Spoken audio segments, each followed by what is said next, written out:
Hello, in this video I'm going to show you how to customize Samsung keyboard on Samsung Galaxy A15. Simply go in settings, scroll down, go in general management, scroll down, go in Samsung keyboard settings, again scroll down.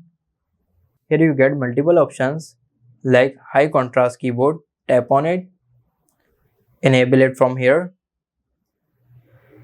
Here you get high contrast designs.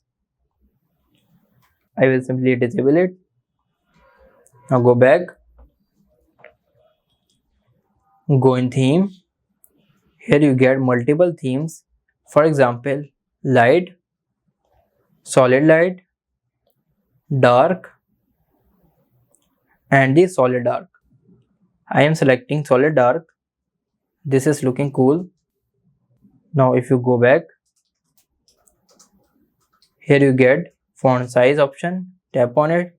You can simply increase the keyboard font size from here and decrease it.